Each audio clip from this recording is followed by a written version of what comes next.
spoiler-filled review. As usual, the spoiler-free is down in the description below. Okay, so I go into most of these movies not knowing anything about the character other than what is revealed in the trailer. And as a super movie, it's pretty good. And, I'm kind of a sucker for the adults turning into a kid, or a kid turning into an adult kind of thing, like, Big or Elf, adults acting childish, those kind of movies. I'm a sucker for those, even if they're kind of stupid sometimes. But, yeah, this movie was actually a lot funnier than I thought it was going to be. My main complaint, it's tonally inconsistent. Not totally inconsistent, tonally inconsistent. The tone of the movie is inconsistent. Because, 1 minute it's trying to be, a fun kids movie, and then it's, you have these demon things flying in, biting people's heads off and throwing them out the window, and then you have, jokes that you probably do not want your little kid hearing, because they will ask questions. Very uncomfortable questions. And they did that just so they could add the PG-13 rating. That's why it earns it. So had that stuff not been in there and had it been a little more lighthearted and trying to be what it wanted to be, then yes, it would be a darn near perfect movie, but as such, it is not. But it is hilarious. Zachary Levi does a fantastic job as Shazam. He's just so funny with his childlike wonder and everything. He's incredibly fun to watch. The battle sequences are pretty good. As usual, the CGI for a Warner Brothers movie, they're always really bad. I don't know why Warner Brothers likes to cheapen out on their CGI, but it wasn't too bad with Wonder Woman for the most part, but with every other Warner Brothers movie that I have seen, whether it be Harry Potter or every other DC movie or just any live-action movie that has CGI in it. I'm not talking pure CGI. I'm not talking like Lego Movie and the stuff that's actually made from their animation company. I'm talking live-action movies that have CGI creatures and the like in it. That looks very bad. It looks like PlayStation 2 graphics. It's like they haven't updated their software since 2002 for some reason. So that had a lot to do with what the what are they called, the sins? Yeah, those looked really bad. But I thought it was a good movie, and it's kind of weird to see Lionel Luthor from Smallville in this movie as not the villain, but kind of sort of villain. I will say the villain's motivation is very much just Syndrome from The Incredibles. It's you're not going to get the power that I promised you because you're too cocky. Oh, well, now I'm a bad guy, and I'm going to be powerful. It's the same thing as Syndrome from The Incredibles.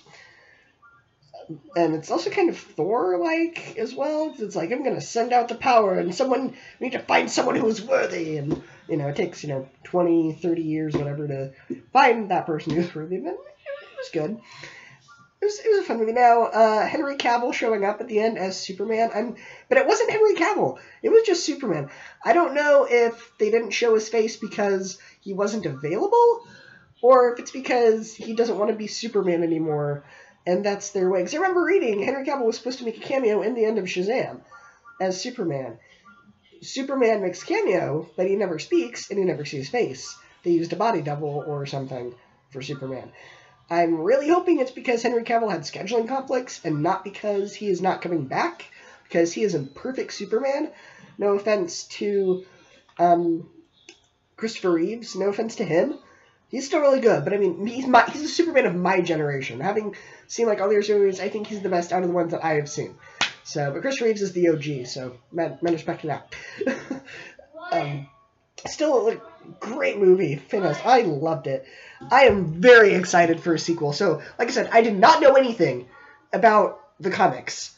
So at the end, I love when movies do this. I love when I am not able to predict what is going to happen at the end. I love when it seems like all is lost and they're going to lose. And then something happens, and they figured out a way to not make it Deus Ex Machina. Because I hate that. I hate when it's they're not going to get out of this. Oh, by the way, this character that was thought dead comes back. Transformers. Pretty much every Transformers movie. That kind of stuff. That I don't like. But this did not do that. It was, how are they going to get out of this? When I was genuinely on the edge of my seat wondering, how is this going to happen? And he goes, oh, I'm going to give you the staff, and I'm going to transfer my power to all the other foster siblings, and they all turn into Shazams. Apparently that's a thing in the comic, but I didn't know that because I don't read the comic. I thought it was great. I loved it. The theater was a very small crowd because I went at 1 in the afternoon on Tuesday, and everyone had obviously seen it opening weekend. I didn't have time to see the opening weekend, so I just went at 1 p.m. on Tuesday. So it was like me and then like 2 people next to me. I went by myself. I'm not saying 2 people that I knew, but like 2 people next to me, and then half of the front row, and then like 4 people next to me, and that was it. It was like maybe a row and a half total, counting me. So there was not that big of a crowd, but everyone still applauded when they all turned into Shazams. And I'm hoping they explore that more if we get a sequel. It was very good. DC figured out how to make great superhero movies now. Because you had Man of Steel, which I think is pretty good. Batman v Superman, which everyone except me hates, I found. I did not have a problem with it. I actually rather enjoyed Batman vs. Superman, but that's a review for something that I'm not going to do a re-review of that. Suicide Squad, I think it's a super fun movie. Wonder Woman is fantastic. Aquaman was better than I thought it was going to be, and then this is like probably one of the best DC movies, and I'm looking forward to seeing what they do going forward. So I'm really hoping Shazam gets a sequel. So I really enjoyed this. I would give this movie a solid 9 out of 10. But like I said, that's because of the tone inconsistencies and the unneeded, inappropriate jokes. Just because they wanted to get the PG-13. But yeah, that's my spoiler-filled review of Shazam, and that is going to be the only review I post except for Avengers Endgame, which is coming out next week. And I have been, part of the reason why this video was so late, even though I saw Shazam 2 weeks ago, is because I have been busy rewatching all of the Marvel movies leading up to Endgame, and I've also been rewatching iZombie because the new season of iZombie is coming out on May 2nd, so I'm almost done with that. And just life in general has happened, so I haven't really had time to make videos, but you're getting this one, and then at least 2 trailer reactions, even though those trailer reactions are technically late, because the Secret Life of Pets 2 trailer has been out for a week, at best, and Dark Phoenix trailer came out yesterday, so that one's not terribly late, but they're later than I would have liked, and I sincerely apologize. So my next review will be Endgame, so hopefully I'll get that one done on time. So anyway, thank you, and I really hope you guys go see Shazam. It is a fantastic movie.